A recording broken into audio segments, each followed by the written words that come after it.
This episode of The Dig is brought to you by our listeners who support us at patreon.com and by Verso Books, which has loads of great left-wing titles, perfect for Dig listeners like you. One that you might like is Intent to Deceive, Denying the Genocide of the Tutsi by Linda Malvern. It is 25 years since the 1994 genocide of the Tutsi of Rwanda, when in the course of 3 terrible months, more than 1 million people were murdered. In the intervening years, a pernicious campaign has been waged by the perpetrators to deny this crime, with attempts to falsify history and blame the victims for their fate. Intent to Deceive tells the story of this campaign of genocide denial from its origins with those who planned the massacres.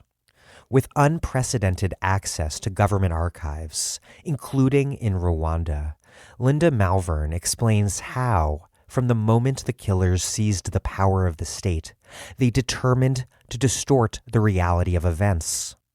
Disinformation was an integral part of their genocidal conspiracy.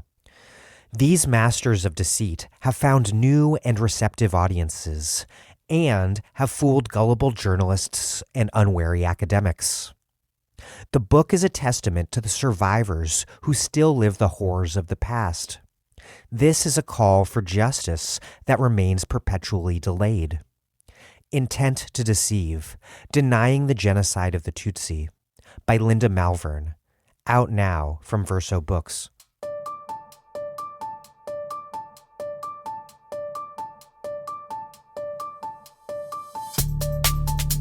Welcome to The Dig, a podcast from Jacobin Magazine. My name is Daniel Denver, and I'm broadcasting from Providence, Rhode Island. And one day, I do look forward to getting out and seeing all of those of you who live elsewhere once again. The question I've been relentlessly asking myself is how the left can concretely strategize and then effectively organize to confront this moment.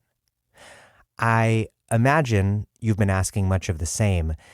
It's beyond obvious that these are crisis conditions that could deepen a pre-existing legitimacy crisis, a crisis that was already monstrously manifest with Trump's 2016 election, a crisis that in turn finds its roots in various prior moments. The destruction of the New Deal order and organized labor's power beginning in the 1970s, the rise of mass incarceration, immigrant criminalization, and border militarization, the fall of the Soviet Union and the rise of a unipolar, hyper-globalizing world in the 1990s, September 11th and the interminable war on terror that followed and that has since then seen us slide toward a non-polar world order, and, of course, the 2008 financial crisis, Obama's election, Obama's handling of it all, the Tea Party, and then the cycle of left social struggles and socialist politics that emerged in response. A crisis creates opportunities, as I have said again and again in recent weeks, but those opportunities are by no means exclusively tailored to the left's purposes. Sometimes, as we now well know, quite to the contrary. We can only speculate as to what shape things might take, and there are some bleak speculations that might seem plausible.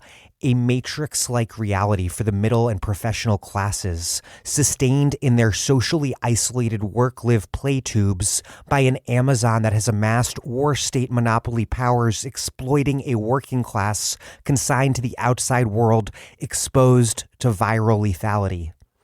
But in truth, what sort of objective conditions will shape our actions moving forward? Even mere weeks from now, it's all radically uncertain. We can still make sense of the present conjuncture, though only in partial glimpses because it is moving so fast, and we are taking it all in through multiple layers of mediation. Organizers have identified contradictions, cracks, and openings. Homeless people seizing empty homes to simultaneously obtain and demand housing. Politicizing the mass inability to pay rent into a rent strike, a conscious act of mass refusal with a demand, exploiting the now obvious gap between how essential workers' labor is for our survival and how, by contrast, those workers are treated and paid as though they are disposable. In other words, what you are doing is challenging the balance of class forces that dictates the course of this crisis. The stimulus package was a moment that was too fast and too elite managed to be as contingent and open to contestation as we might have hoped. But new rescue packages will certainly be necessary for the system's stabilization and preservation. And that debate and fight is just getting started, and it's what we must confront head on. One thing that I'm working on that I wanted to let you know about is a project to try to convince everyone, all of you and everyone else, to make protest banners and hang them from your windows. I'm doing that with an amazing group of people: artist Molly Crabapple, filmmaker Yael Bridge, musician Jeffrey Brodsky, social media master Rachel Millman, and anthropologist and grad student organizer Danielle Carr. And what we're going to do is release a snappy video explaining how to make DIY protest banners at home and then how to hang them from your house. If you'd like to get a head start and make and hang your own banner at your home now, please do so, and we'll make sure to share it on the internet so that other people are inspired to do just the same. But that video should be out soon, I think within a week. Anyhow, my guests today are organizer Jasson Perez and journalist Sarah Jaffe, who have a lot of thoughts on all of this. But before we get started, we do depend on your support to make this all possible. And the place that listeners support us is at patreon.com/thedig. If you do have steady income right now and you can afford to, please contribute what you can. We also, as you likely know, have a left-wing book or books to send you in the mail if you contribute at least $10 a month. But why I'd really love you to donate is because your support is what makes this possible, including a lot of new work that we're doing. One thing is helping listeners start virtual Dig book clubs. And we already have, I think, more than 15 people signed up to host book clubs, which is amazing, just since we announced this on Friday. If you want to host a monthly book club or join a monthly book club, email julia.rose.rock@gmail.com. The first ever book club book will be Kim Phillips-Fein's Fear City, which I'm interviewing her about soon. And then you all can have book club discussions as you see fit. We'll help provide some discussion questions that you may use if you like. And then there will be a big Zoom call with me and Kim Phillips-Fein where you can ask questions, make comments, etc. So if you do want to host or join a Dig book club, email julia.rose.rock@gmail.com. Point being, we are spending time and money to make that happen, and we are also spending time and money on a new special short-run narrative audio series on life and politics in the COVID era. You can send your pitch to thedig.covid@gmail.com, and you can find out more about what we're looking for at thedigradio.com, where we have a call for pitches posted. Radio experience is encouraged, but not required. Anyhow, I've sort of lost my thread here, and that thread was to tell you that we depend on you, our listeners, to support us. And so if you haven't done so already, please do contribute what you can at patreon.com/thedig. That's patreon.com/thedig. Okay, here's Jasson Perez and Sarah Jaffe. Jasson Perez is a senior research analyst at ACRE, or the Action Center on Race and the Economy, who studies the connections between police violence, mass incarceration, and economic injustice. Before becoming a researcher, Jasson was a lead organizer for SEIU Local 73 and BYP 100. When Jasson isn't selling his labor for subsistence, you can find him rapping with the rap group BBU and organizing with DSA's Afro-Socialists and Socialists of Color Caucus. Sarah Jaffe, a frequent guest here on this show, is a reporting fellow at the Type Media Center, the author of Necessary Trouble, Americans in Revolt, and the forthcoming book, Work Won't Love You Back, both from Bold Type Books. You can find Sarah on Twitter at Sarah L. Jaffe and on the internet at sarahlJaffe.com.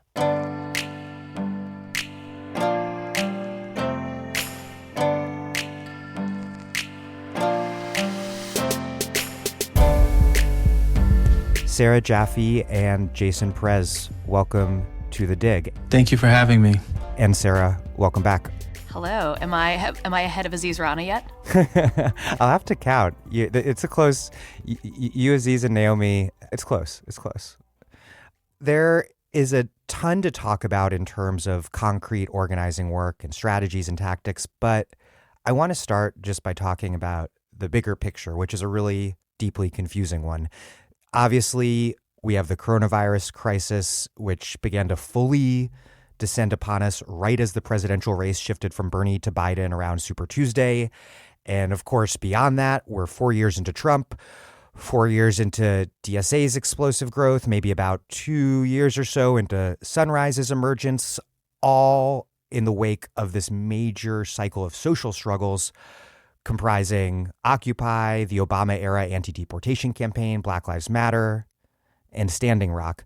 So to start off, big picture, what is the state of the U.S. left right now, and how does it fit into the bigger political situation? No pressure. It's been quite a roller coaster, and I think everyone's very confused. No pressure at all. Jasson, I'm throwing this one to you first. Wow, that's hilarious. So putting on my Adolph Reed hat, the state of the left is weak to very weak. No, I'm joking. Okay. And perpetually weak unless it does these three things that I say, that I've been saying for 15 years. Okay, I'm done. Thanks, Dad. Right? That's how I sound to my daughter. I think the rise of DSA is super important, right? I think just as important is, the elections of socialist elected officials. I think, when you see things like Sunrise, what's thought of as kind of more momentum or movement-based organizing, I think those things are promising and speaks to, especially like when you look at something like Sunrise in terms of like how we train up folks around doing disruption and civil disobedience at a mass level, while also like fighting for concrete policy changes or structural changes like the Green New Deal. I think those fronts are amazing. I think also the level of skills that people who self-identify as leftists, not just progressives or socialists, have in terms of winning elections or losing elections, but then learning the lessons from them. So all those things are really, really, really, really good.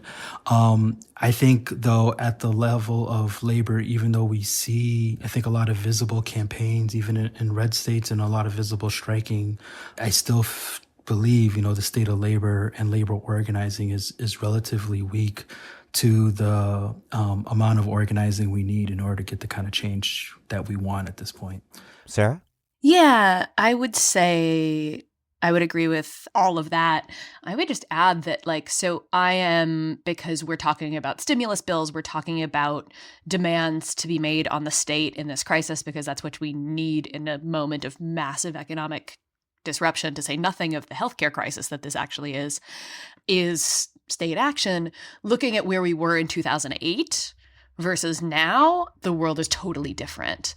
And that's amazing. Like we are still too weak now, particularly, as Jasson said, on the labor movement front, but we were dead in 2008. And that was, Right. That was what had sort of felt like at least a step towards something more progressive in having elected Barack Obama. And there were conversations, around the Green New Deal in 2008. I'm so old, I remember that. but there was nothing on the ground remotely like what we're seeing already now.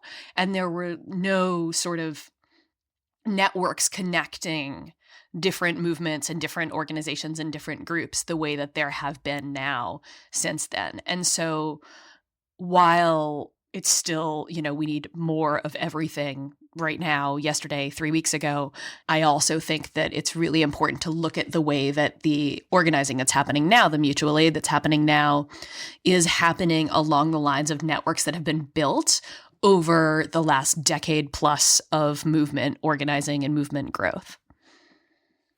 In terms of mutual aid, those are two words that we've seen mentioned, discussed a lot on the left in the last few weeks. And obviously, it's on a fundamental level important to help people survive because that is in accordance with our ethical principles as leftists and socialists. But what is the difference between mutual aid and charity? Because if we don't embed these actions into some kind of organizing framework, that's just what it is, right?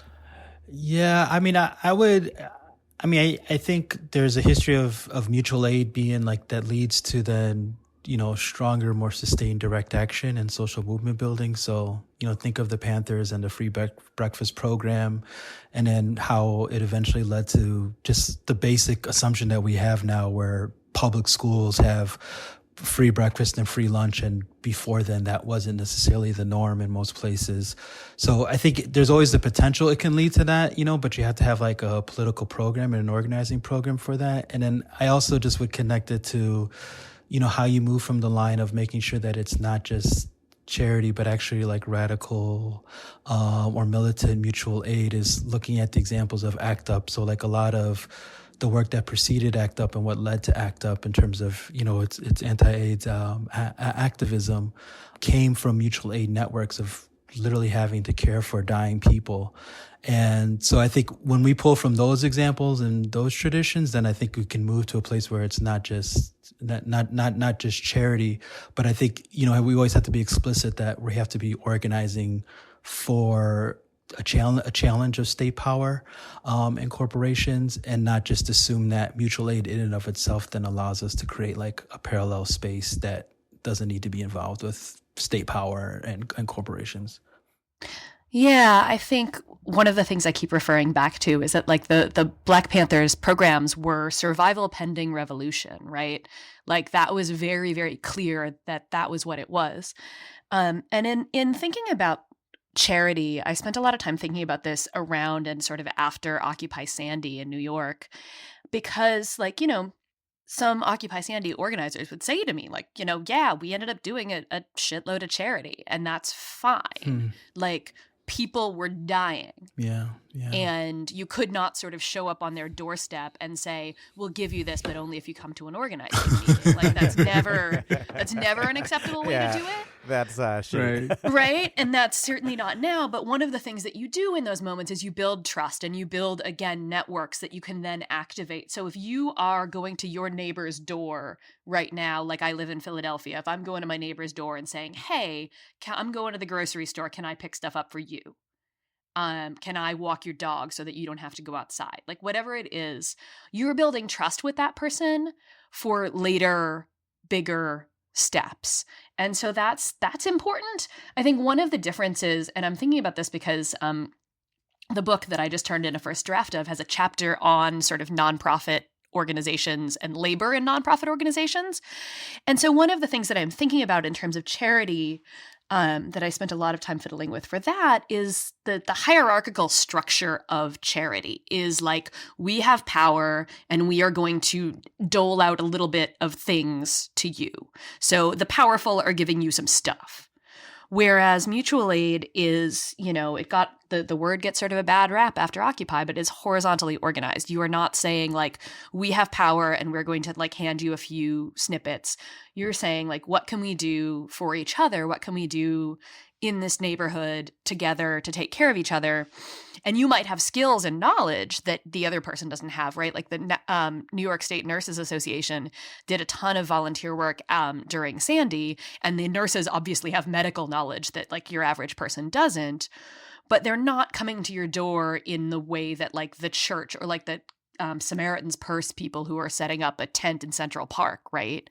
And it sounds like what you're also saying is it's not so like philanthropically dependent. It's the entire structures of sort of charitable organizations or nonprofit organizations or 501c3s are set up in hierarchical structures with the funders at the top and then managers in between and then the people who do the work doing the work, right? And so there are like levels in those structures that I think is important to think about when we're thinking about like what makes something charity. What are these relationships that actually exist in the structures of our economy and in the structures of our interactions? One thing that seems like it's in play is how mutual aid can expose the state as monstrously absent in the ways that we need it when we most need it. But I think what's critical is that the point isn't, at least from a socialist perspective, is not to convey that we, civil society or whatever, should be the ones providing these social services instead of the state, but rather that the state should be doing these things. How do we make mutual aid not this sort of libertarian model? Yeah, because like there's a lot of, Michael Bloomberg's New York City, which was during Occupy Sandy, like Michael Bloomberg was perfectly happy for, Occupy Sandy to be doing the relief work, and then he didn't have to do it. And he could go celebrate the reopening of the stock exchange, right? There's definitely a way that like, I was talking to somebody this morning about like what this would be like under the George W. Bush administration, and it would just be like tons of handouts to really right-wing religious groups to do charity, right? That's faith-based. They're real happy for people to step into those cracks and do that work. But the question of the state is really interesting because I spent this morning thinking about and reading this wonderful, horrifying article at The Intercept about the police arresting people and throwing them in jail for not social distancing. So like the state can be monstrously absent. It can also be monstrously present at the same time. And what people's interaction with the state has always been is going to shape, everything about your politics, everything about how you think of the world, right? I think just to add to the building trust piece, though, is I think the benefit of mutual aid versus versus charity is that, when you're doing a mutual aid project and process, I think it helps build up like an organization or formation discipline that then can lead to then like the ability to do a direct action, the ability to confront those who is causing you to have to do mutual aid in the first place and take those resources or democratize those resources that you need. So I think that's, there's always this relationship with like, it's almost that like, it's hard to know if you can't build an effective mutual aid infrastructure, especially in a time of crisis, it's that much more or less likely, in my opinion, that then you can build out a strong network in order to organize a rent strike, organize a tenant union, organize various direct actions that you're going to need to do to go after the sources of power that are, causing our oppression at the time. Yeah, and then just I still feel like the connection between it not falling into a charity framework is about, similar to what Sarah's point was, the survival of pending revolution. It's on the strength of like our own organizational political programs to make sure that messaging is getting out and that it's within a context, not like we'll give you this mutual aid and then you better come to this meeting. But within the context of us, like, that this is also ideological work that we're doing in relationship to like, trying to win a different world so that we don't have to ever do this again. Yeah. Yeah. And we should just be clear that like socialism isn't just about having a bigger state, right? The state is getting bigger right now in a lot of places. James Butler at Novara Media did sort of a rundown of all these emergency powers these European governments are giving themselves, Viktor Orban and Hungary being the worst, but like a lot of them are taking emergency powers. And that makes the state bigger, right? Like hiring more cops makes the state bigger. These are not things that we as socialists want. So the question is more complicated than like, should the state be doing this? What should the state be doing and how? And how do we want it delivered? Like the Wages for Housework movement, they were very clear about things like childcare. They were like, we want to organize the childcare in our neighborhood and then we want the state to pay for it. Not like we want the state to just decide how childcare is going to be done, but we want our childcare designed the way we want it, and then we want it to be funded by the government. Yeah, that's an important point. So mutual aid can be a microcosm of sorts, but not in a purely anti-statist way.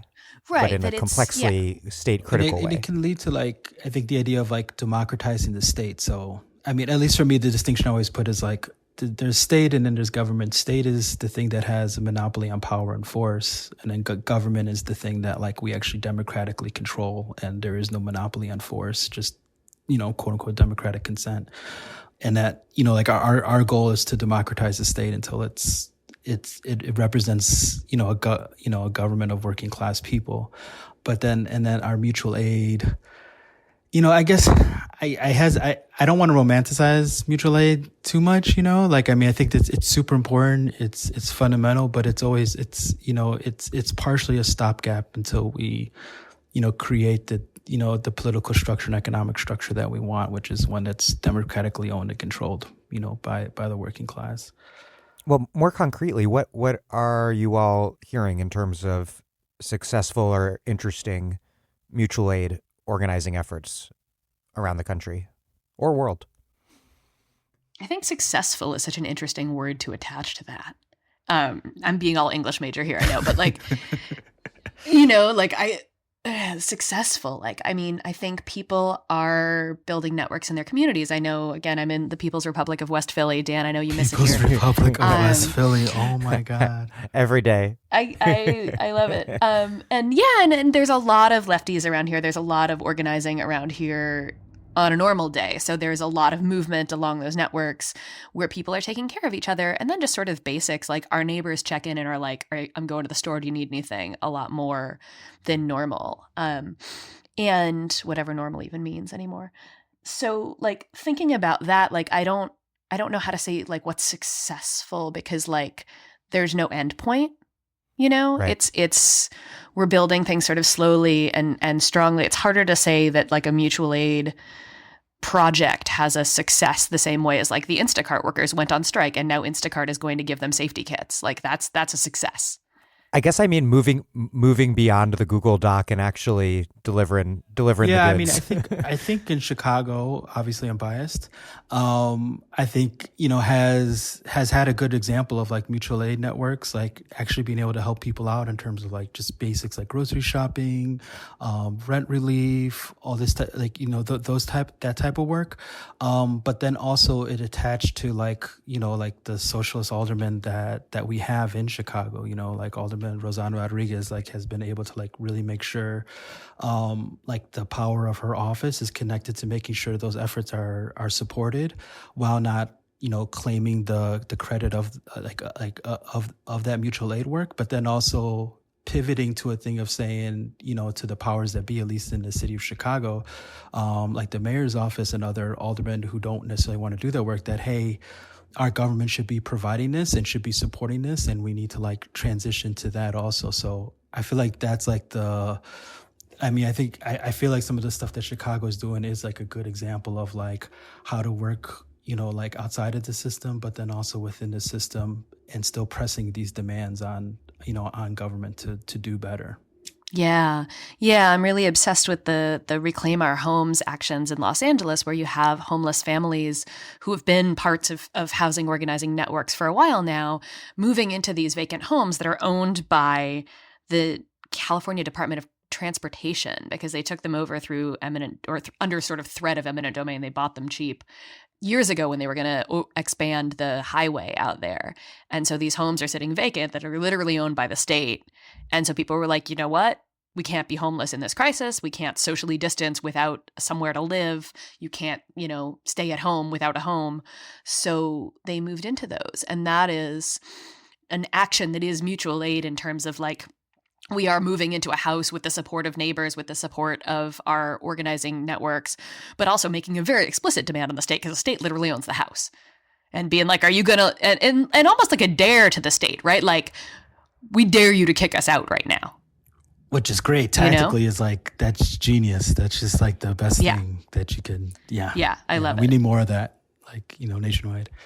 I want to talk a lot more about housing in a minute, but first, just some bigger picture questions in terms of how this kind of inchoate left moment might coalesce in the weeks and months to come.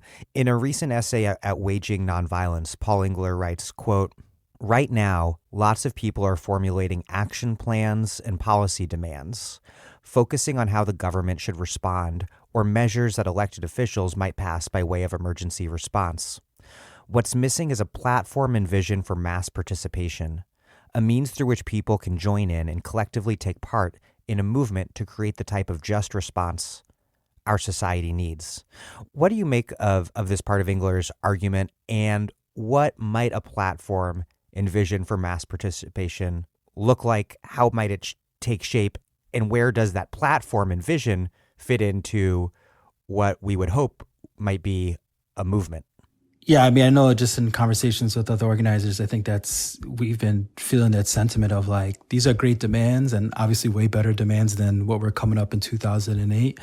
But because of the context, unfortunately, of having to be sheltered in, we can't, fight for those demands in the ways that we would like to. So there's like, not way too many demands, but a lot of demands and like a lack of like strategy and tactics that we could use to put pressure on decision makers and fight the kind of fight that we want. I mean, with the exception, of course, of essential workers that are striking. But I think even then, I think one would argue that, we're getting really great wildcat strike waves, but we're not getting strike waves at the scale that we want. So, but we're also really soon in this, and it's hard to like figure out what to do or not to do.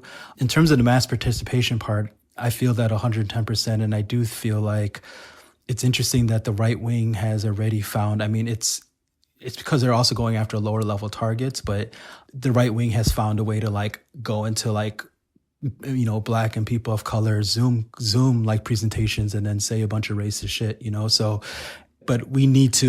but us as the left, we need to figure out what's our thing in terms of electronic disruption and electronic disobedience towards the powers that be, and towards decision makers that can actually, interfere with like the messaging that they're trying to say, like, especially like, let's say in New York when, like their top cop is saying that like, oh, we still need to arrest people to keep things safe or whatever. And that like, we have to figure out ways to like disrupt those things electronically, but then also figure out ways where we're engaging our members that move past kind of like some of the traditional pitfalls of, digital organizing of just like, like you look at people's bailout thing and it's just like, sign this thing, sign that versus what Bernie was doing, which was like, 1 million callers going to like elected officials during the stimulus fight. And honestly, it's really just, Bernie's campaign apparatus that actually meets the threshold of mass, at least in my opinion, mass participation, has been executing on that consistently right now. Sarah? Yeah, I think the word platform in those sentences is really interesting to me because I'm both like thinking about like platforms in terms of like platform capitalism, right? Which is like Uber, right? Is platform capitalism. And so I'm like, oh, so do we need like a website? Or platform, like a political platform, right? Like the thing that just before we got on the phone here that like the Sanders campaign put out, like basically a platform for the next stimulus, which is great. It has like $2,000 a month basic income, which I'm obsessed with right now. I mean, I'm always, but like especially right now. Anyway, we can talk about that later. But like, so I'm looking at both of those things and like, what is the platform? Both like, what are our political demands? And there's been great sort of, unifying sort of like no work, no rent, free them all, like those kinds of things. That those are sort of basic, but like, and they are really good points from which you can pull a lot of demands, sort of like the Movement for Black Lives platform had these sort of overarching points and then beneath them a bunch of bulleted demands, which was really, really great and sort of the only thing on that front that I've been really impressed with in the last like decade, basically. And then like a platform like an organizing technology, right? So this goes in like two directions of two things we need.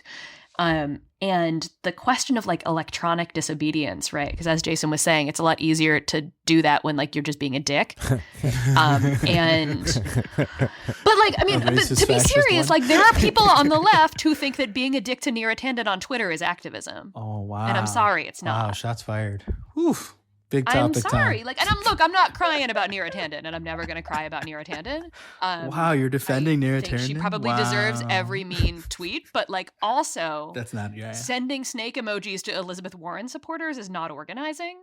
It's not a tactic. It's not going to work. It's not going to win you mass politics. It's just going to make people think you're a jerk. I've never sent a snake emoji. I have replied. I'm not accusing replied. No, I'm saying I have replied to Neera Tanden a few times. Look, I've quote tweeted like but whatever. Neera Tanden, like she wants that. Like she welcomes that. I know. Like I know. Well, that's the thing, right? She thrives is that, like, off of we it. end up sort of right. We end up sort of proving their point by doing the thing that they're already saying we're doing, and like it's super exaggerated, it's super ridiculous, and it's like a dumb thing to fight about. But like the right can do that because basically, like, all they want to do is drive marginalized people off the internet. We're not going to drive Neera Tanden off the internet. Yeah. And even if we did, she still has structural power. She's still in charge of cap. And you're not disrupting that by tweeting mean things at her. So then what do we do? We may need a website or websites, but obviously that's woefully. Is this the updated Lenin? What is to be done? Have a socialist newspaper. What is to be done? Have a website. Podcasts. I think there's still there's still protests that we can do in person where we social distance, right? So I think it's just we're just all trying to figure out how to get to that. I think the car caravans that a lot of the decarceration and anti-ICE work has been doing is like a really good example. I think we're going to be seeing like an escalation of like going to decision makers' houses, like you saw in LA with Garcetti. Right, with homes activists. Yeah, and shutting stuff down in that kind of way. And then I think the regular support of like essential workers in terms of like the protests that they're doing. I don't think that we're going to completely move away from, I think there's a reason why you're starting to see this, this response of like emergency powers from the state that wants to like ban mass gatherings and that want like this more carceral form of enforcement. It's not just to like, quote unquote, to maintain the pandemic. Cause like, a lot of these states that want to do that, they didn't even want to shut stuff down the right way. It's to be able to contain people from organizing and figuring out creative ways to organize in person and to do mass protests and mass civil disobedience, and to be able to like, shut it down in a real way. And we're still going to have to, we're still going to have to put up pressure on the powers that be, like, let's say, Lori Lightfoot here in Chicago, where, we're going to have to dare her to arrest people in mass that are around her house and put them in jail during an epidemic, or do the right thing and like, provide, rental assistance for all, stop, mortgages, stop rental payments, all the things that the whole laundry list of things that we want.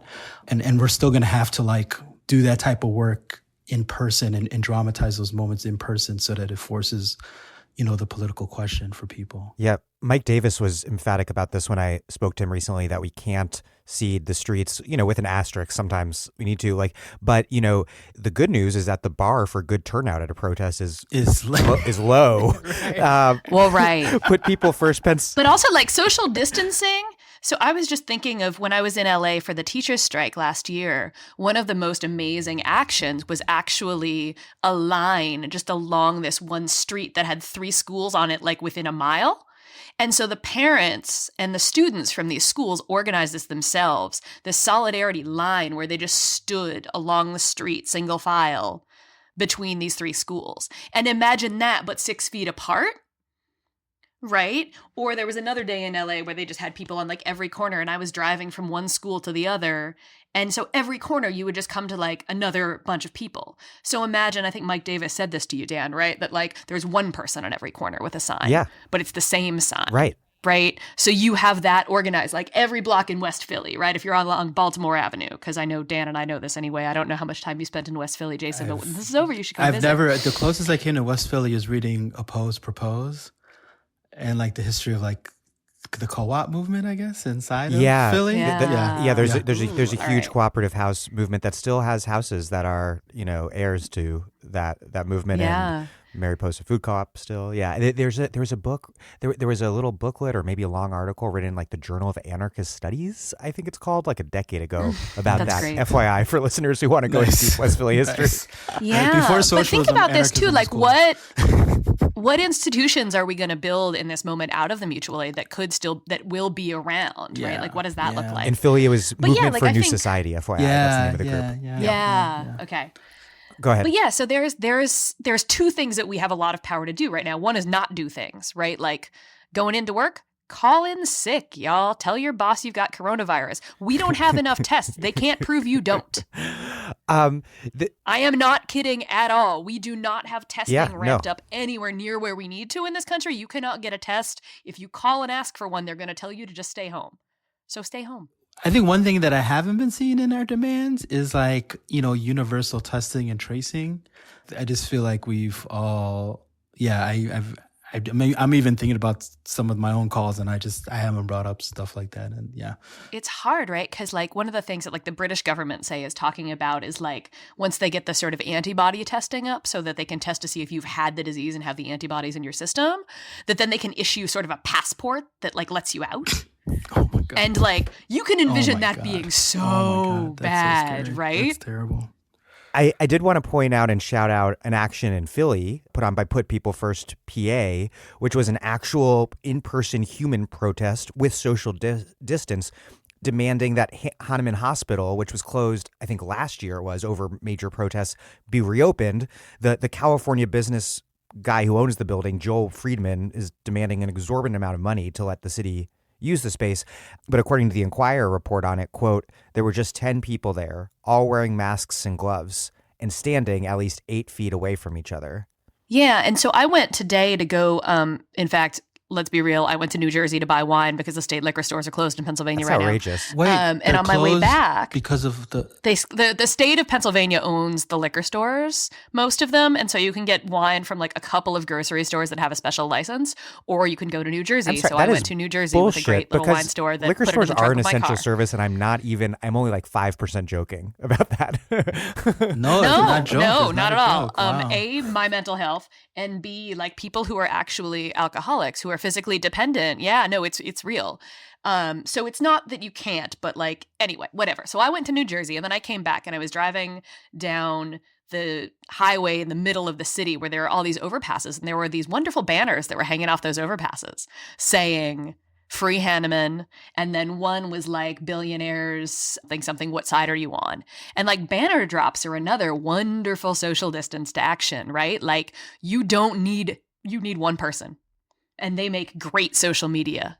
They are wonderful to share. I try to share everyone that I see on Instagram because, and they make people think, right? So, like, I already agree, free Hahnemann, but, like, what if somebody's driving along and they don't even know and they see that banner and then they Google it and they're like, oh, man, that is fucked up. Well, a little preview. Hopefully, I will be announcing it in the introduction to this episode when I release it. I am working with Molly Crabapple and a few other people to develop a hopefully very inspirational how to turn your house into a protest by making a banner and dropping it from your window video that will be out next week. Excellent. Yeah, I mean these are things that are really, really easy to do in some ways, and like, right, you can do them in your neighborhood. You can also drop them off an overpass. Beware of the cops, obviously, because the cops are not slowing down right now. But like, these are things that are sort of time-honored tactics that take on a new significance when people don't have that much human contact.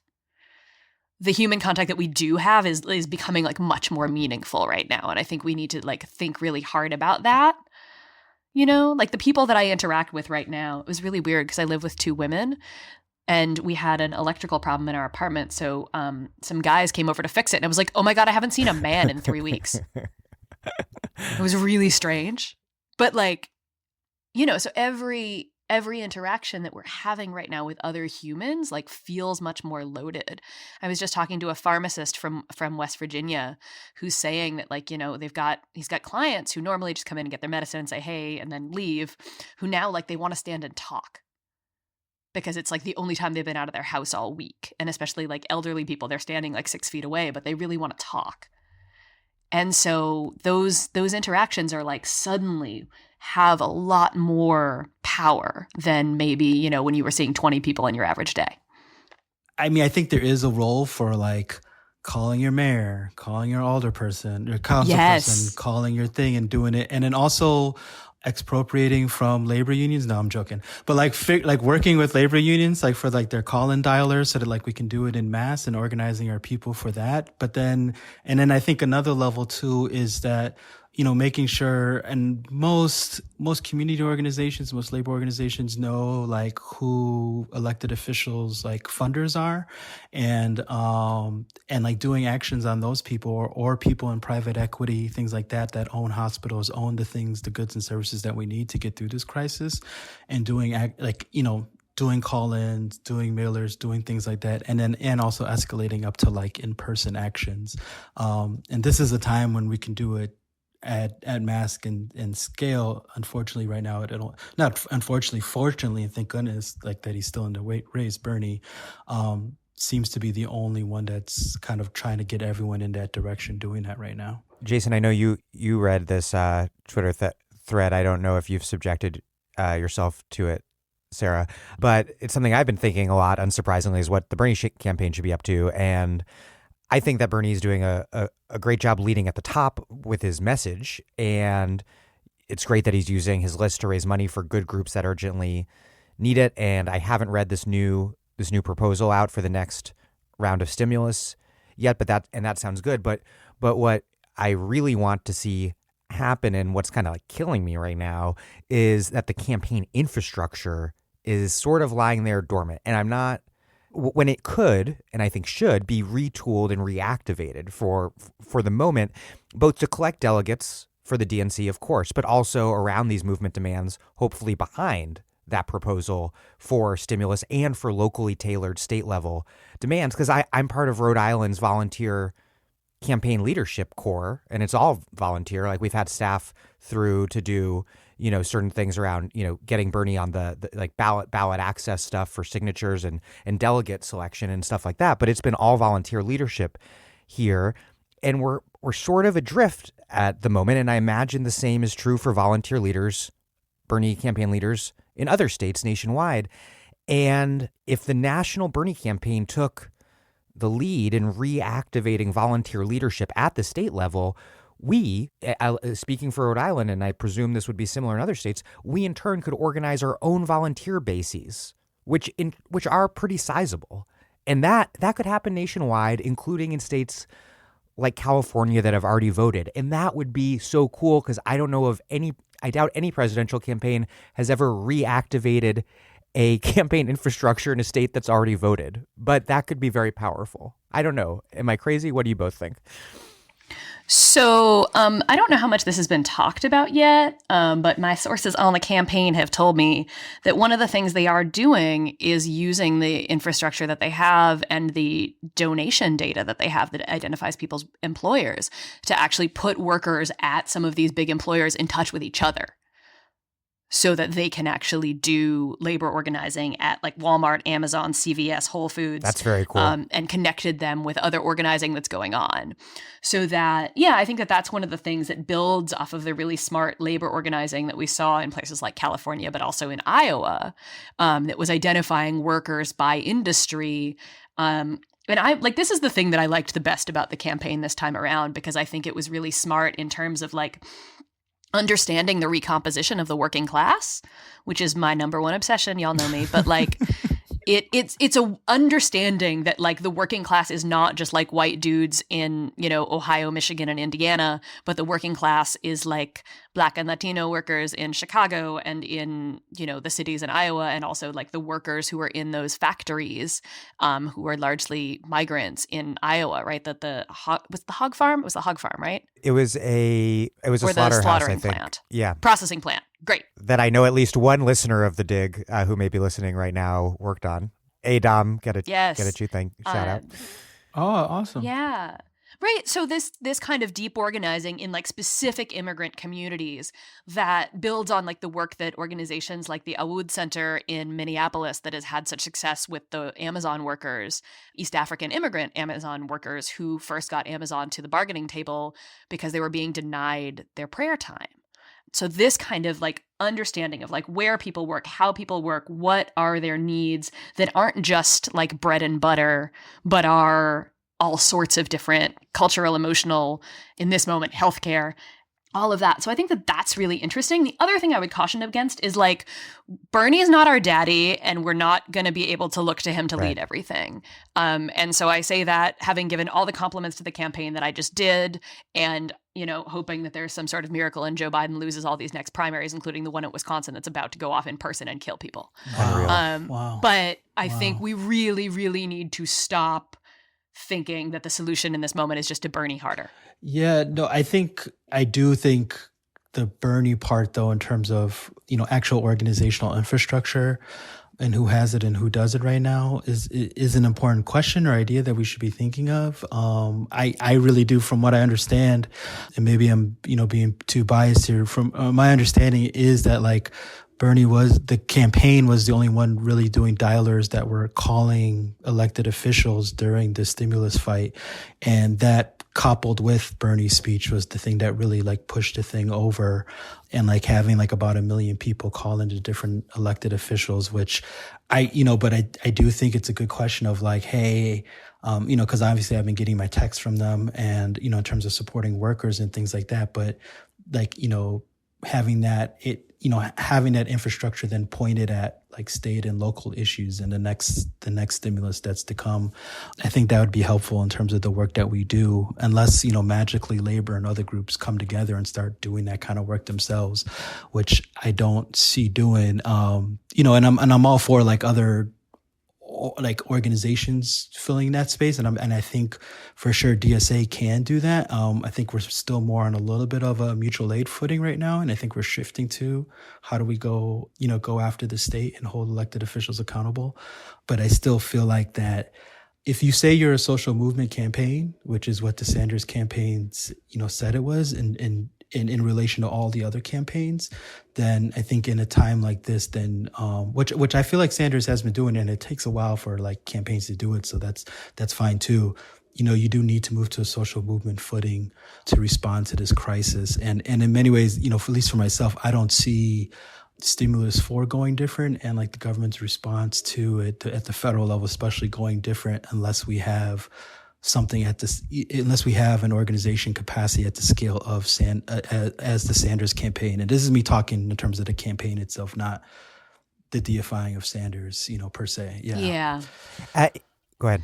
Yeah, I think the question of how we turn the campaign and like, so our revolution is a thing that exists more or less, right? But like in this moment, kind of less. And the question of like, and this is, I'm sorry, like I would like it to be more. Tell no lies, claim no easy victories. Like we got to be real honest with ourselves about what we have and what we don't have right now and what needs to be stronger. And there's a way that like some of this infrastructure that Campaign 2020, which is a massive improvement over Campaign 2016, as it should have been, right? Yes, it is, yeah. Can we roll some of the structures from Campaign 2020 into a container that already exists, right? That our revolution does exist, and there are at least some active groups. Sometimes they're overlapping with DSA chapters. Sometimes they're in Massachusetts, distinct. they're pretty strong, but not. Yeah. So, right. So how do you roll over this infrastructure into something? Because like every presidential campaign in my freaking lifetime, I think, other than the Green Party ones, have left behind basically an email list, right? And they are organizations that exist. Like an email list is an incredibly powerful thing to have. It is, and they've done some good. The existence of Move On and Democracy for America and all of those things, they're not like bad. I'm not trying to say that they suck. What I'm trying to say is that they have limitations and they're not sufficient to the task. Yeah. And I agree. Yeah. So every single campaign has sort of left these things behind. And like, remember, I'm so old, I remember Organizing for America, the thing that came out of Obama 2008. Oh my God. And how, like, and everybody sort of says, like, they just demobilized it. And I was like, they didn't just demobilize it, though. Like, they tried to mobilize it in bad. No, they didn't even just euthanize it. What'd they do? This is more important. So I talked to a lot of people, particularly from South Carolina, right? Because South Carolina, so I had happened to profile Anton Gunn, who was both a guy who briefly took a Republican state legislature seat off of a white Tea Partier. He was a former football player. Anyway, and he was also the head of Organizing for America in the state of South Carolina.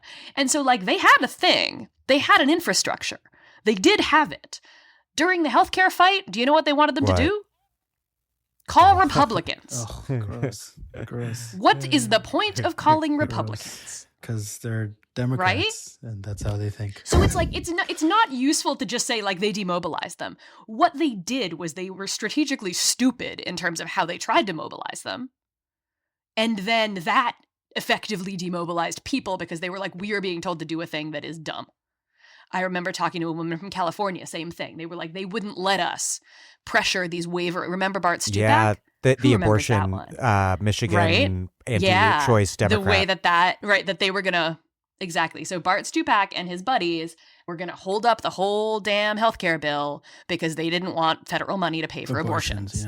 Yeah. And OFA was not allowed to pressure wavering Democrats.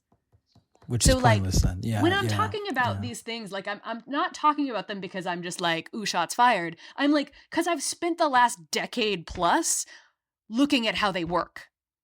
And I want us to be really, really real about this because like people are dying right now. We have a healthcare system that does not work. I'm talking to nurses every day who are wearing garbage bags instead of hospital gowns. Like, this is deadly, deadly serious. And we have 10 million unemployed people in this country now. And so, like, everything I say is because I want every single one of these organizations to be better.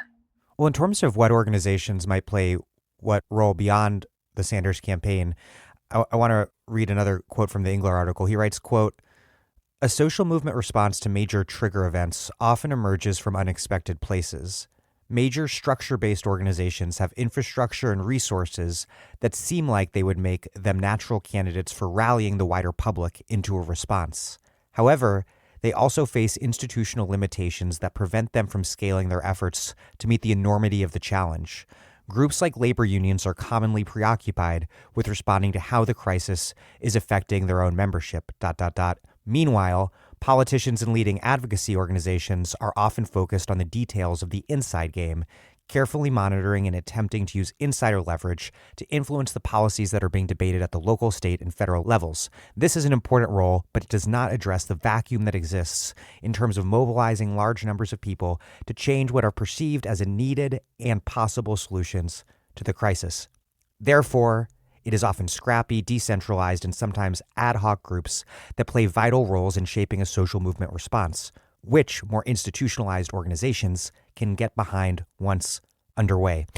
What about this argument that Engler's making in terms of the roles that more institutionalized groups might play and should play versus what newer organizations and formations might do? What do you think, and what do you think the last, I don't know, like decade odd years of U.S. left history says about the answer to that?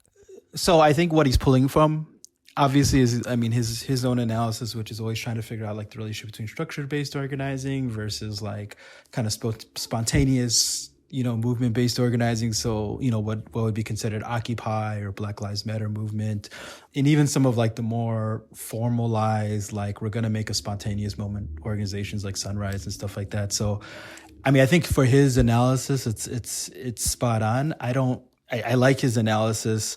I trend more towards a both and. I think labor, I think formal institutions have the ability to be moved and use and will respond to this crisis. I think we have a different labor movement that's far more militant, I think, and maybe I'm biased because I'm just thinking through like, what LA union work is doing and like what bargaining for a common good type union work is doing and like what CTU and SEIU Local 73 is doing here locally. So I take that it is more biased, but I think because we have a more militant labor movement that we will see more militant sets of actions happening.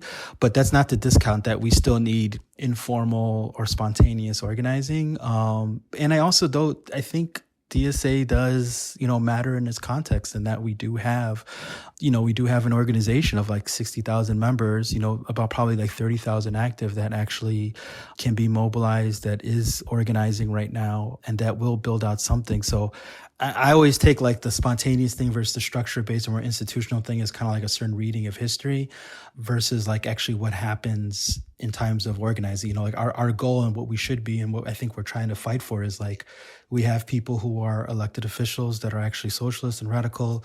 We have people at the labor level who represent those ideological commitments and strategic commitments in terms of militancy.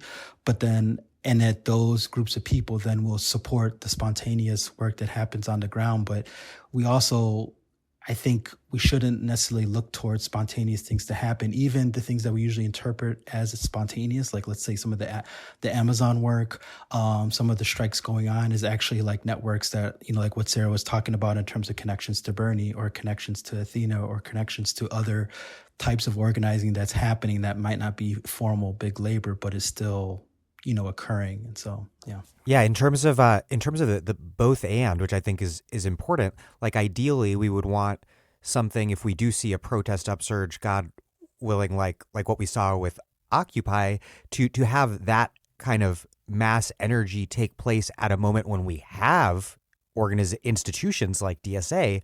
That would be good to have both at once, and unions. So I think it's important to, like, when we think about institutions as sort of containers for organizing and energy, is that some of those things don't need to last. Like everybody doesn't need to be a member of a socialist organization in order for things to have lasting impact. When you think about the Great Depression, right, you had a militant existing communist party in this country that was doing really amazing, important organizing, and only, ever had like, I can't pull numbers off the top of my head. I want to say like 100,000 members. That's being generous. Whatever, we can fact check that. But right, like it was not that big, but it had outsized impact because it could provide leadership and provide things that then could be, I really can't say like things went viral anymore because of the stupid virus is reminding us like where that comes from. But like one of the things that I wrote about Occupy was that it replicated virally, right? It did sort of grow by people seeing it on the internet and going, oh, we could do that. And so like you don't need everybody to like become a member of Sunrise or to become a member of whatever in order to have an impact and to take part in things. And like, as we were talking about the Bernie campaign, like however many million people have voted for Bernie so far and given him money are not all becoming members of DSA. And I don't know if anybody's got updated numbers on membership. They didn't answer my last email asking that question, so I don't know what they are. But like, I'm just saying, both of you are actually in DSA, so you might know more than I do on that front. I'm happy. I thought it was 30,000 active, like about 60,000 on paper. Yeah. So that's more or less where it's been for the last couple of years, right? Yeah, it's a little bit more. The last Encyclopedia Britannica like says that the so. CPUSA's peak in 42 was 85,000 members, but that's more than I thought. Yeah, right. So less than 100,000 members. Yeah. And so like those organizations, without sort of succumbing to like sort of secretive vanguardism, can be really important in terms of putting demands out there, back to questions of political platform, and also just in terms of like tactics that then right now we have it a lot easier than the CP did during the Great Depression in that we have the internet. And so it's really easy for people to see, again, like these sort of honk-in protests where people are surrounding like an ICE detention center or a prison and just honking. You can replicate that really easily, right? It's just what I just described. You can go do that in your own town tomorrow. And that kind of thing, I want to say that both like organizations and structures are good, and it's good to have them. And also that like existing outside of them is really important because like labor unions have money, they have pension funds, they have sometimes buildings, they can be sued. Under the Trump administration, they will be sued. The Trump administration would love nothing more than to dismantle unions for doing things that violate Taft-Hartley. These are things that like in the context that we exist in, they do have to be careful about that. There are some things that I'm willing to beat unions up on for being insufficiently militant, that there's a lot of it, and I say that a lot. Nobody's surprised when I say those things. But there are other concerns that are like genuinely real and that are best done outside of the existence of an organization. Even DSA, which has an on-paper existence, has dues, has the 501c3 structure, there are moments when you should do things not as DSA. And I imagine that a lot of DSA members who are listening to this have dealt with that question. So, there's a lot going on here in terms of when we're thinking about organizations and institution and external capacity and the building of things to take leadership roles in this moment, that, you know, we're going to need like a whole bunch of different types of things, as Jasson was saying. And I want us to be aware of like some of these things are going to, you know, they're not going to last. They're not going to be things that stick around forever. And that's fine. We'll need things in different shapes for during, like when we're all on lockdown, than the shapes that they will take when we can actually go out in public again. Also, the thing that's real interesting right now, thinking about tactics that just popped into my head, is masks. Yeah. So in places like New York, there are like anti-mask laws for protests. And now, like, I think it was Texas that I saw today that people can be fined for going out in public without a mask on. And like, ooh, that provides some interesting opportunities now, doesn't it? Just taking it further, I think there's like, you know, there's workers who are still being forced to work and they're not allowed to wear masks. And then I think just like when, I mean, there's this whole issue around masks too, where it's like a bunch of universities have masks and are not using it with their empty like research departments, like, you know, bio research departments, but just like tactics that are like about giving people, especially workers, you know, essential workers, the masks that they need in defiance of what their employer is saying, and like, you know, supporting stuff like that. I'm Aziz Rana, and you're listening to The Dig, a great place for analysis about where we are, how we got here, and what can be done. It's my favorite podcast, and you can support it at patreon.com. This episode of The Dig is brought to you by our listeners who support us at patreon.com, and by Haymarket Books, which has loads of great titles, perfect for Dig listeners like you. One that you might like, particularly at this moment, is No Is Not Enough: Resisting Trump's Shock Politics and Winning the World We Need by Naomi Klein. Acclaimed journalist, activist, best-selling author, and frequent Dig guest, Naomi Klein has spent 2 decades studying political shocks, climate change, and brand bullies. From this unique perspective, she argues that Trump is not an aberration, but a logical extension of the worst, most dangerous trends of the past half-century, the very conditions that have unleashed a rising tide of white nationalism the world over. It is not enough, she tells us, to merely resist, to say no. Our historical moment demands more: a credible and inspiring yes, a roadmap to reclaiming the populist ground from those who want to divide us, and that sets a bold course for winning the fair and caring world we want and need. This timely, urgent book offers a bracing positive shock of its own, helping us understand just how we got here and how we can, collectively, come together and heal. Klein is not preaching to the choir, but framing the moment, connecting necessary dots, and outlining the challenge that lies ahead in clear terms that anyone can understand. No Is Not Enough by Naomi Klein, out now from Haymarket Books. I want to talk about some of the specific issues that people have been organizing around, starting with housing, which we've touched on a little bit already. The crisis obviously has pushed it into the center, housing, to the center of public debate. And you've written about this at Dissent, Sarah. Huge numbers of Americans already lived paycheck to paycheck and were spending a huge portion of those paychecks on rent. And now just an absolutely extraordinary number of people don't have paychecks. And so no money to pay rent. As you mentioned, we've seen homeless people taking over vacant homes in LA with Reclaiming Our Homes. We're seeing talk of rent strikes all over the place. But what's much bigger than our actions right now are the objective conditions, which is the fact that a ton of people simply can't pay rent. To start, what sort of organizing are you seeing, are you two seeing taking place in terms of housing and rent strikes in various parts of the country? And what sort of scale are they at, and how might they be scaled up? I was thinking about that horrifying picture that a lot of your listeners have probably seen of the parking lot, I guess, with like socially distanced squares drawn in for homeless people. No. And how just like, you haven't seen that? No. It's awful. I'll send it to you.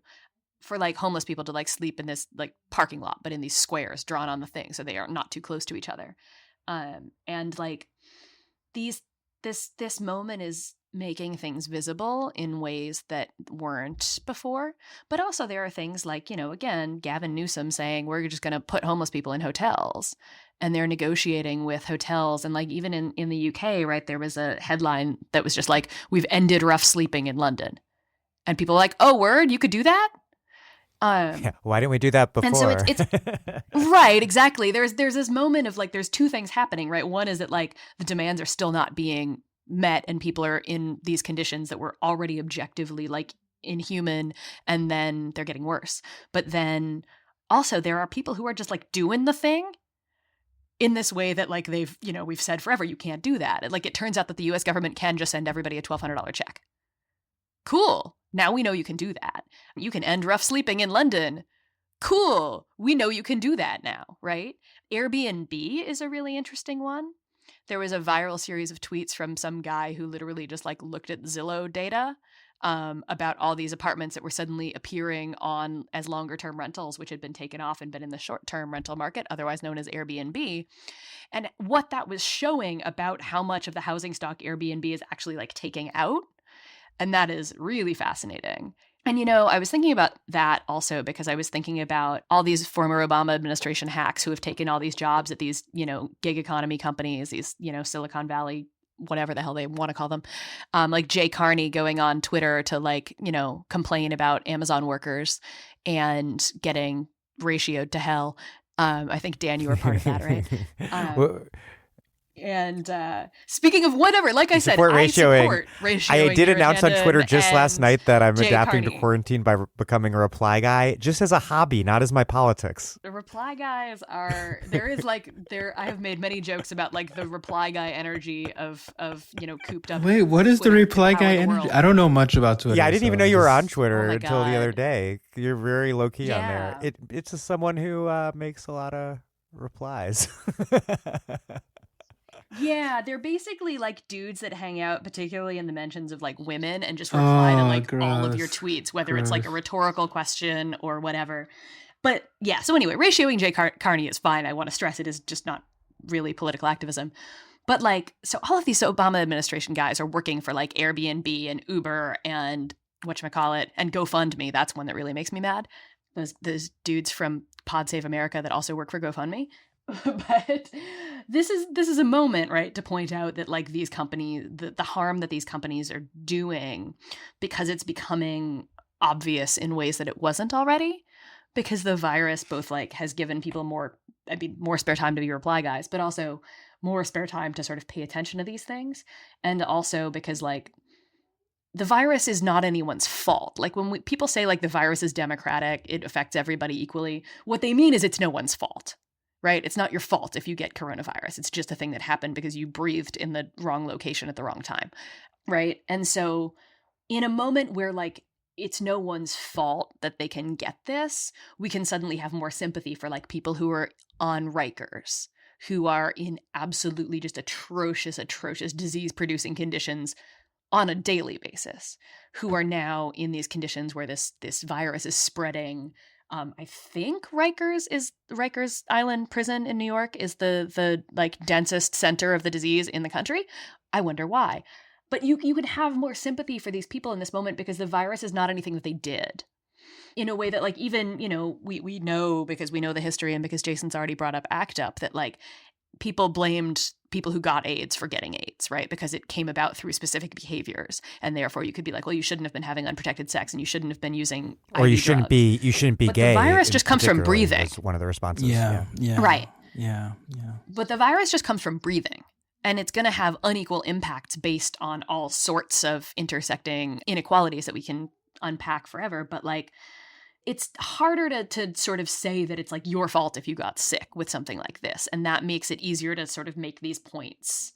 I think it's way harder, maybe. I don't know if it's even way harder. It might be a little harder, but I think we can trust the right wing and even, like neoliberals to find a way to blame poor people, blame immigrants, blame working class people for. I mean, they're going to try, certainly. Yeah. And I think that's always I think this pandemic has the ability to be like a great equalizer, but I think it's only based upon like us organizing around these conditions and politicizing like what the consequences of those of the pandemic is. It has been, and that it didn't need to be like this. Like another world this pandemic could have been handled in a different way if we lived in a different society, particularly like a democratic socialist society with Medicare for all, fair wages, sick leave, and all that. Because I do feel that even for someone like my mom, I think, who's a fairly, just, middle of the road, Obama, Democrat kind of person, right? Sometimes veers a little bit more left, feels bad for the people in prison, right? But then still feels that like, well, we can't release them now because of A, B, and C, or so. And I do feel like while people can have sympathy, I don't think that enters into a place of like class solidarity and a place of like, we need to free these people because it's, because it's the right thing to do. We still need like political action to actually make that happen. And people will still feel that they're undeserving in many ways, Yeah, I want to be real clear that I do not in any way think this virus is the great equalizer. In fact, it is the opposite. And if you just look at the map of New York City, where the virus is most dense, you can see that immediately. Yeah. But that so friends of mine in the UK at the think tank Autonomy did a breakdown of who is most vulnerable to the disease. They did not break it out by race, but they did break it out by gender. And surprise, surprise, 77% of the people who are most likely to be exposed to the coronavirus at work are women in low-wage industries. So, this is the least equal possible thing that could happen, right? But what I'm saying is that we have an opportunity. I'm not saying any of this stuff is magically going to happen, because it's not. But we have an opportunity to say that these things that existed and that were already screwing up everything, this crisis makes it much more obvious the ways that they have been doing that. And that in a way that you can then also say hey, there are no bad guys in terms of how people got the virus, but there are definitely people who are exploiting it. There are definitely people who have created the conditions that allowed it to spread by creating homelessness, by creating tent cities under every overpass in California, by creating all of these inequalities that are being exacerbated every day by how this virus is spreading. And as I was just discussing with Amy Kapczynski and Greg Gonzalez, this is like one of those moments that really elucidates the power of the left over liberal critique. It's not just that our systems of oppression and exploitation exceptionally harm particular groups, but that exceptional harm meted out and vulnerability meted out to particular groups facilitates creating a society that makes the vast majority more vulnerable as well. Okay, I want to go back to housing. Are we going to see actual rent strikes or just people not paying rent? Because huge numbers of people just can't pay it. And that's a powerful economic reality that will have powerful social, political, economic consequences that are hard to even imagine right now. But it's also not the same thing as a purposefully organized rent strike. After all, even Comrade Cheesecake Factory is refusing to pay rent. Comrade Cheesecake Factory. It'll finally be the moment where the merchant class and the working class work together to defeat our capitalist overlords. Okay. Yes. But no, I mean, I think it's possible. I was on a call, National People's Action is having this Rent Zero campaign, and they had a call for it with ACRE, with Action Center on Race and the Economy. And, they're telling this really interesting story of when they're first doing tenant organizing around the virus. I think it was it preceded it. And they're talking about how, and when they would talk to people, do their one-on-ones and just, get a lay of the building tenement, what they realized was that people were already planning on withholding their rent. People were already and had already notified their landlords. But the thing is just it hadn't had a chance to become public and to become politicized, and in terms of being actually oppositional to the landlord and then putting out a set of demands collectively. And so I think that's going to be our constant challenge, is that people on their own the suffering, the oppression, exploitation is going to get individualized, and it's on us to like politicize and collectivize it. And it's just going to be harder now. I mean, it's already really hard work to organize and to do tenant organizing, but it's just going to be, I think it's going to be harder to have that in-person contact. So then it's going to have to happen through phones. It's going to happen through social distancing. But I still think it's going to happen. I think, like Autonomous Tenants Union in Chicago. There's also another tenants union here on the South Side. They're already feeling the pressure, and I feel like elected officials are feeling the pressure to do something. I know this might be an easy cop-out, but I think it's going to be both and, where there's going to be some tenant strikes, like rent strikes, and then also in response or in conjunction, just canceling rent for everyone from elected officials because they know that this is, a reality. But I would also argue, I don't think we can get to kind of massive rent cancellations, from the government and forcing developers to do so unless we have concerted actions around, rent strikes in that way. And so to clarify on that, and either of you can answer this, the rent strikes demand, the rent strike has to have demands. Yes. Yes. Beyond just cancel rent for our building.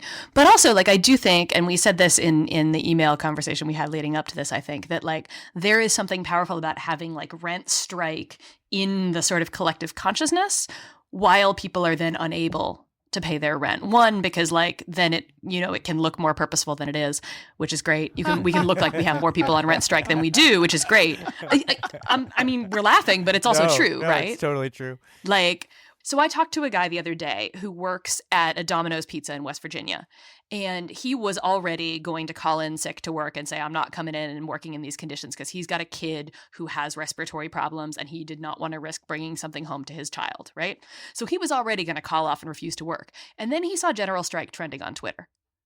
And that gave him, even though he's still the only one at his workplace who was doing that thing, that gave him something to feel like he was connected to when he called in and said, yeah, I guess I inadvertently joined the general strike, right? And a framework to re-articulate his own individual situation. Exactly. And so what happens, talking about the lack of fault that I was saying before, the other thing that happens is you need people to be mad and think that they can actually make change in order for people to get involved in organizing, right? They need to not just feel like it's their own fault, whether we're talking about labor, whether we're talking about debt, whether we're talking about rent. People need to feel like the thing that is wrong is not their own individual personal fault. So it's not their fault they can't pay rent because they can't go to work because coronavirus, because Donald Trump said stay home. Right? So that is not their fault. And then when you have rent strike trending, or your neighbor down the block has a big sheet hanging out their window with rent strike on it, then you see oh, there's something we can do. And those two things, I always say, I don't think that journalism changes the world. I don't think that reading is something that I wrote changes the world. But what it can do, and why I write about the things I write about, is it can show people that somebody else has the same problem that they do, and this is what they did to fight it. Jasson? Yeah, I agree. I mean, I think the reality is that people are already not paying their rent, and it's figuring out, how do you organize around it? How do you more organize around it at scale? How do you get to a point where it's how do we measure out what's the 50%, 60% of this area, that area of people who are rent striking? And I'm sure you won't need anywhere near those kind of numbers in order to have an impact. But people are doing that, and I think they will keep on doing it. And I mean, because of, the fact that it is harder to have a scapegoat in this thing of personal failings and things like that. Let's talk about labor. Workers who were already organizing at Trader Joe's are making a big push right now for hazard pay, and management is grotesquely but unsurprisingly running a textbook anti-union campaign. We, of course, saw Amazon workers in Staten Island and also outside Detroit, and Instacart delivery workers nationwide walk off the job this week. But it seems like it wasn't that many workers, and this is absolutely no knock on the worker organizers, but the walkouts don't seem to have been anywhere big enough to have economically impacted either company, though they did, I think, and this is no small thing, generate a ton of media attention. What do you both make of the situation? Because these are some of the hardest workplaces to organize under quote unquote normal circumstances. And as liberals like to say, this is not normal. But oh my god! Oh my god! I finally, oh god, why did you do that? I finally agree with them. God. I finally agree with them. Why did you do that? Okay, Dan? fine. Why did you do that? That's not cool, man. But so first things first is the Instacart workers won. Reuters today headline was Instacart workers to get safety kits after strike. Reuters. That's not Jacobin. That's not Dissent. That's not me. That's not you. That's Reuters saying that. They won.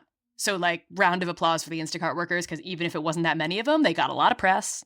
Hell yeah. The other thing to do, again, with these platforms and with these things is you sort of claim more than you necessarily have. But, I saw everybody was sharing on Instagram these things of don't order from Instacart today because they're on strike. Right.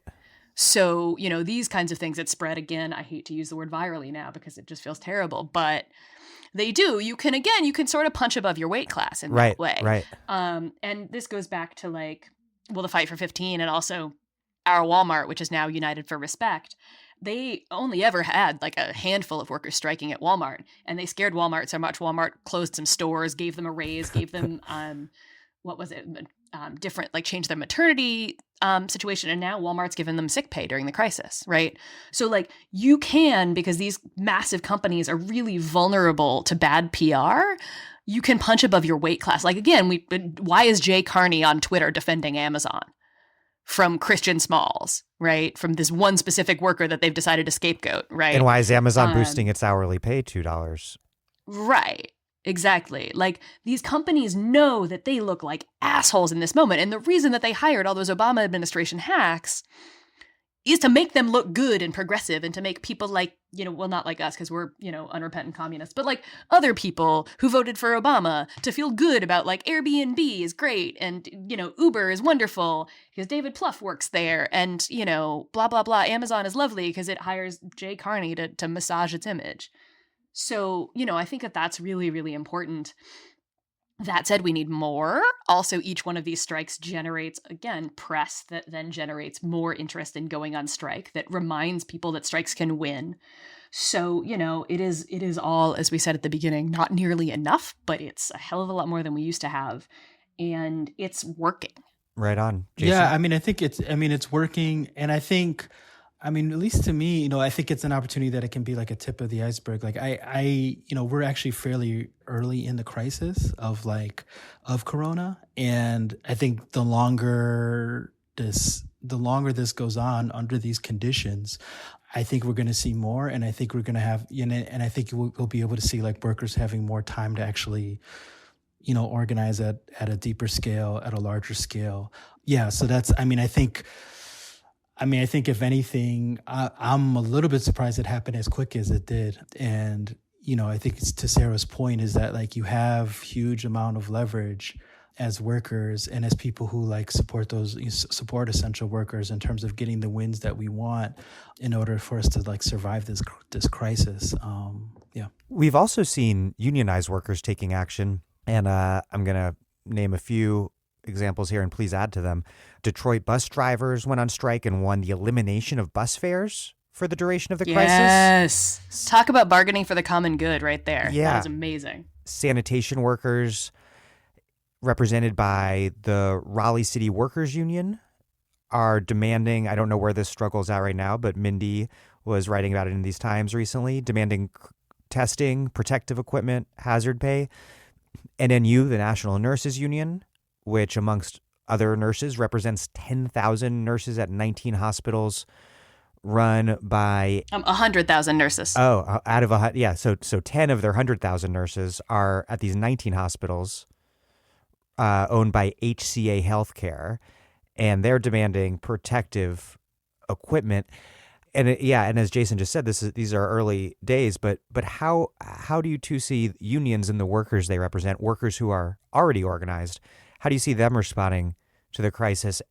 How does that compare to what we've seen and what we were just discussing around non-unionized workers? And lastly, how might these crisis-specific campaigns play into longer-term struggles and the longer-term balance of power between workers and their bosses?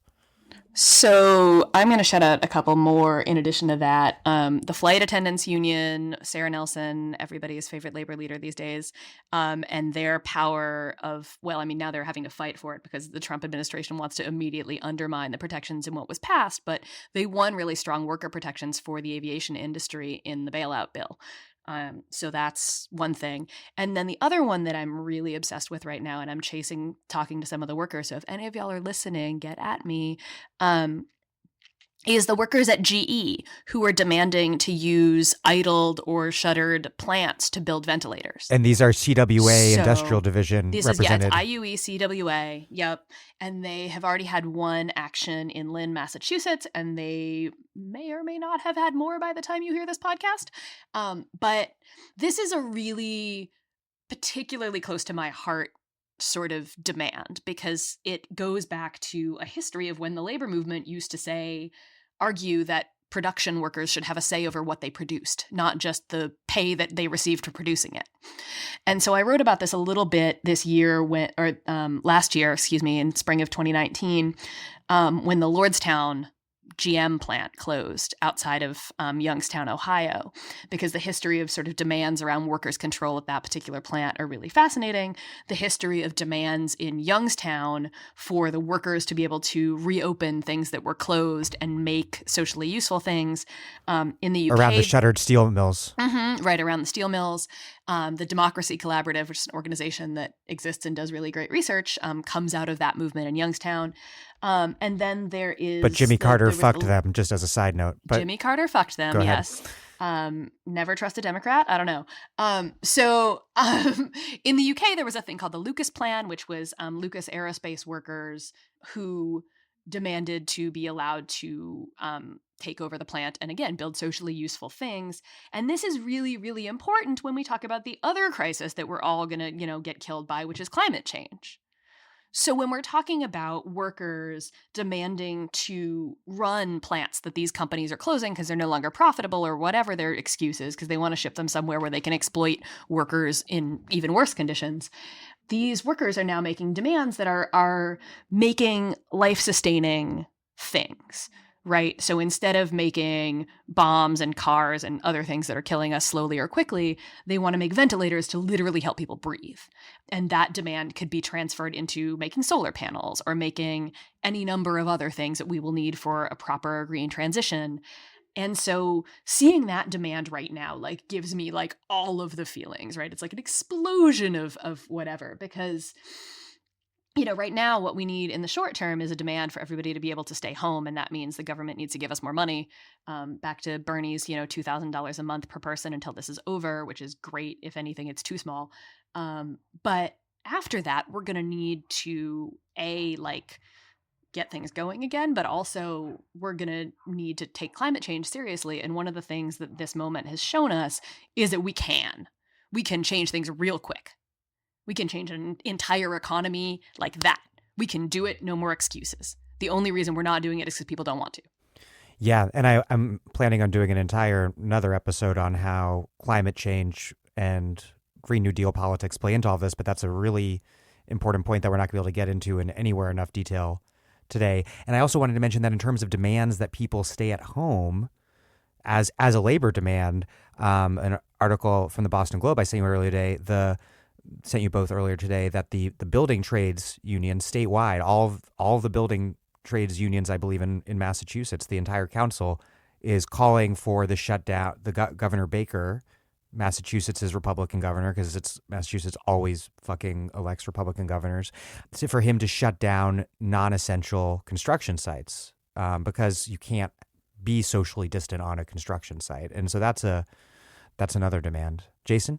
Yeah, bargaining for the common good, especially that Detroit story, I think is powerful. I think we're going to, all things are conditional, right? But I think we're going to see more militant labor action, especially from public sector unions. And I think especially when the reality starts coming in of the massive layoffs that state and local budgets are going to start to do because of the lack of fiscal support that they're getting federally or from the Federal Reserve. And so I think that's going to be, and it's coming soon. States are already doing that. And I think public sector unions are going to be on the front line of preventing that from happening, and I think making a pretty compelling argument that it'll be nice because most people don't want to. Most people don't care about like what their city's bond rating is in relation to their debt and their pension obligation. But I think it's going to be a really possibly like a powerful moment to connect like how states finance themselves, how they finance public workers, and then showing like how essential like sets of public workers are, and like why we must keep them on board, and if anything, like making demands about like an increase of public services instead of a decrease of that. But that's also like only done within, I don't want to romanticize labor. That's done within the context of labor unions that want to bargain for the common good and not just have like this narrow conception of like, where's my pension fund at? Where's this at and that at? And I'm just going to get mine in the end. But I think J.W. Mason just had an article on it. The coming kind of like fiscal apocalypse for local municipalities and states municipalities is really going to like force labor. Their tax revenues just plummeting. Yeah, and there's no support. I mean, like the stimulus bill was like $850 billion $850 billion for the private sector and only $150 billion for the public sector in terms of states and local municipalities. And then I think those checks cost, I think, $200 billion in all, right? So, I mean, there was just no support, and hopefully that, all that changes. It's insider stuff, but I think that's going to condition a lot of the labor organizing that you see going on moving forward, especially in the public sector around hospitals and healthcare. Yeah, I think we should mention that everybody's favorite governor, because people for some weird reason think Andrew Cuomo is good now. Oh God, it's just disgusting. forced through Doing all the cuts. Okay, he's doing the biggest cuts. Can we just like have a collective 2 minutes hate of Andrew Cuomo? He's doing the biggest collective cuts right now. I mean, for a blue state person, he just forced through an austerity and budget. He just rolled back bail reform like just now. Yeah, in the budget, because that's a thing, and like so. Yeah, Andrew Cuomo just cut Medicaid, which also, by the way, means that then that also screws with New York's ability to get some of the money that is allocated in this stupid stimulus bill. Not all of the stimulus bill is stupid, but a lot of it is. This is what he's doing now. This is what he's doing like in the middle of the crisis. And, when people are like, oh, but he's doing a good job of leading in the crisis, like I want everybody to be really, really, really 100% clear that he is doing that in order to fuck you. He is going out there and getting a really great reputation and shining it all up, not because the DNC is secretly plotting to switch him for Joe Biden, whatever. I mean, who knows what they'll do, but like that's not the thing I'm worried about. He is doing that so he can go in and get all of the Democrats who control now both houses of New York State legislature, because he no longer has the independent Democratic caucus to blame for his refusal to do anything good. He is doing that so he can strong-arm people into agreeing to his austerity budget that is gonna kill people. It's not, Cuomo is just the beginning, right? That, and I think even people who are not as narcissistic or let's say self-motivated, like, self-absorbed as Cuomo, they will, no, I mean, they'll feel like, I gotta be i.e. everyone except Donald Trump. Right. Well, no, I mean, it's just a feeling of like, oh, I still have to be, just like foolish ideas around balanced budget. And for sure, states and local municipalities are structured differently, have different constraints. But still, I think it's just going to be a lot of hard work to like really make sure people understand that like, if you do these cuts, we kill people. And I think, labor is going to be a strong part of making sure that doesn't happen. And like frontline workers are going to help make that happen. And then, like the spontaneous organizing that we've already been seeing and continue seeing is going to be a strong part of saying like, no, we need government. No, we need like good government that actually supports us. Yeah, there was a thing that I meant to mention way earlier and totally forgot about until now, so sorry, Dan, but the teachers in New York City who organized a mass sick out in order to force the schools closed because Bill de Blasio and Andrew Cuomo were happy to keep them open. So this again, going back to the question of like these organizing networks that have been going for the last decade. This was organized by MORE, which is the equivalent in New York of the caucus that took over the Chicago Teachers Union. And they were inspired, of course, by Chicago. They have yet to take power within the union in New York for reasons of undemocratic union structure that I could talk about until the cows come home. But what they did do was manage to pull together organizing calls, and get a bunch of people people, once again, who are not necessarily members of MORE, but who were horrified by being forced to go to work in these conditions, to get involved and to say that they would call out sick too. And so you had 400 people on a Zoom call over the weekend, and then you had however many teachers who were, filing for substitutes, basically. The way that you report your absence is to go into an electronic system and request a substitute. So this information was like coming in over the weekend, and on Sunday, finally, they announced that they were closing schools. So that's just like one more example of both bargaining for the common good and also the way that like smaller groups who have a clear, coherent political message can then pick up a lot of ambient support in moments when things are changing really fast, when material conditions are different. We're seeing big pushes to get people out of prisons and jails and immigrant detention centers.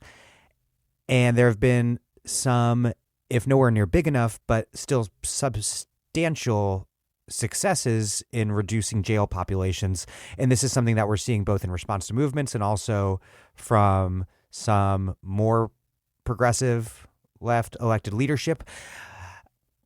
But at the same time, in New York, we see, as was just mentioned, Cuomo, COVID resistance hero, governor of New York, rolling back bail reform at this time of all times. And I just read a story in The Intercept this morning about the NYPD arresting people for not being socially distant. The punishment for not being socially distant being thrown into a holding cell with a bunch of other people. By cops who probably have the damn virus because like a whole bunch of them have been tested. Yeah. And tested positive. Yeah, it's something like 16% of the NYPD was out the last time I checked sick. So we do see a big push that's having impact to reduce jail populations. I'm not so sure about how effective it's been so far with prisons, though I know there's a lot of pushes there. And with immigrant detention centers, I'm not sure what the latest is, but I do know that there's a lawsuit under the Flores Agreement that seems like it has a good shot of getting a lot of children who are detained at least released. What do you make of these campaigns, and how might their victories, short-term victories, be made into more permanent ones once this moment of acute crisis passes, whenever that might be? Because obviously, if we're in this situation where whatever city's jail has half the number of people in it after this crisis is over and the sky doesn't fall, we should be fighting to keep it that way. So to me, I do think the most promising organizing that has been happening has been around decarceration work. I mean, I know in Chicago Community Bond has just been doing really great, like pressure campaigns in terms of calling in, writing, to the state's attorney and to like the sheriff to release everyone in jails. And then that's also been connected to like Chicago Teachers Union, SEIU Local 73, United Working Families, making demands in the same way so that it's not just like put to like decarceration organizations. And then I feel like, after Reclaim Homes in LA, the best on the ground work has been car caravans around ICE detention centers, and then also like around jails and, getting people to demand that people get released. And even the prison work, there is like strong work around like state villas and prisons, at least in Illinois, to like have folks released and or to follow like social distance procedures. But I think, the bigger work has been around releasing them all from even sectors of, I think, progressive groups and the left that you would what once seemed kind of like, they wouldn't touch such a demand, that they're now touching a demand and then mobilizing and doing action around it that's deemed necessary. Yeah, I think once again, we're sort of seeing at least some movement on this in a way that's like, oh, you could do that? Cool, then you could always do that, right? And then at the same time, as we just said with Andrew Cuomo, you see people trying to roll back gains that had been made through campaigns to elect more progressive elected officials and ground level organizing around decarceration in New York broadly. So, it's this weird time in terms of all of these demands, where, as Jason was saying, like sometimes the people who are kind of on your side when it comes to some things still have these like, we can't let people out of jail because those people are scary. And that, I think, we have to do a very good job of connecting all of these demands. And the coronavirus, like, it does kind of do some of that work for us. Again, to say, like, what do we need in this moment? Again, to sort of go back to those like 5 demands that I'm seeing over and over again, right? When you're saying you need to let people out of immigration detention, which like most good liberals will kind of agree with, especially in the Trump era when you're not yelling at Obama for locking people up. Dan wrote a book about that. Buy my book. Buy Dan's book. But like, okay, so people can get with you on like, let immigrants out of detention. They have done nothing wrong. So then, okay, well, what are the conditions in immigration detention? How are those similar to the conditions in prison? There's also a weird thing that I'm thinking about right now in terms of just like all of us being kind of isolated. And, you know, people have been referring to this as being on house arrest, right? Yeah. And like, I'm lucky I live with 2 roommates who are lovely humans and they both cook, which is great because I don't. So I'm not like completely alone. But for the last year in New York City, I was living in a sublet by myself in a building full of older people, in fact, which would have been a whole other set of things because I would have probably wanted to get out of there just so I wasn't a, you know, vector of disease for, you know, people who are much more vulnerable to it than I am. But like, I think about how already this is emotionally very difficult for me, just being unable to like go down the street and hug my friend who lives 3 blocks away, right? Mm-hmm. And so people are weirdly getting a taste of what prison is like in a much softer, much easier way than anybody who's in jail or prison is experiencing. But you can say to people now, like, do you know how hard it is for you right now? Imagine that that's your life.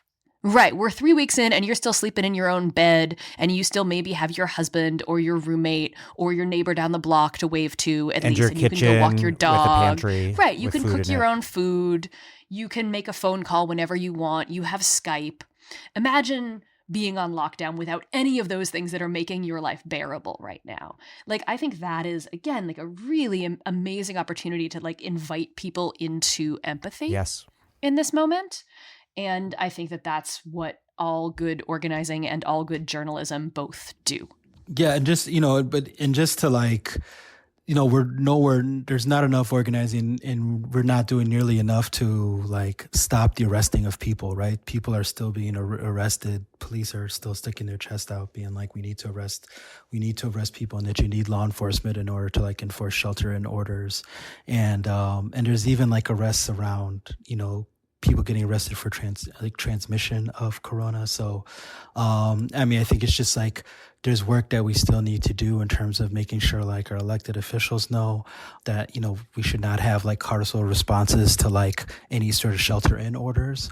And that also that like police just need to, I mean, like, I think Philly is probably like the closest to like having really strict orders, like from like combining the mayor, state's attorney, like all the different like factions of law enforcement of saying like don't. We call them DA outside of Illinois. Oh, that's so interesting. Okay, yes, this is true.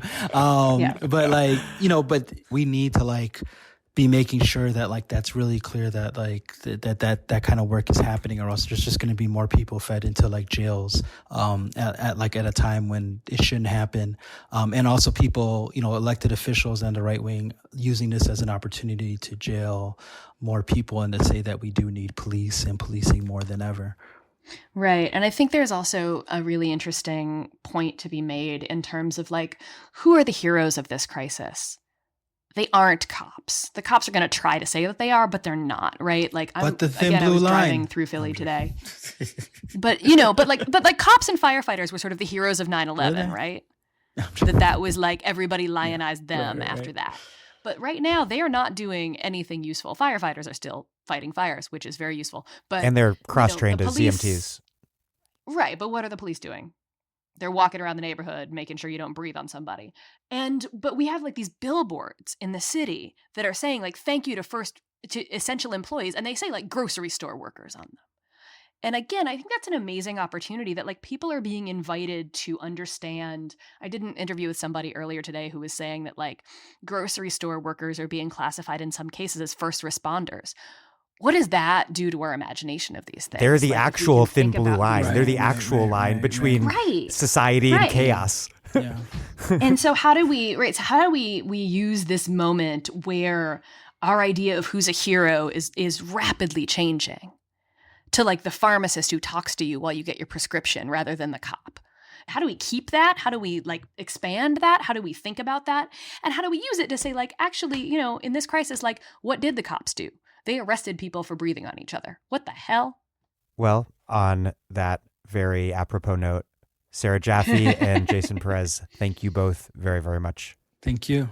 Thank you, Dan.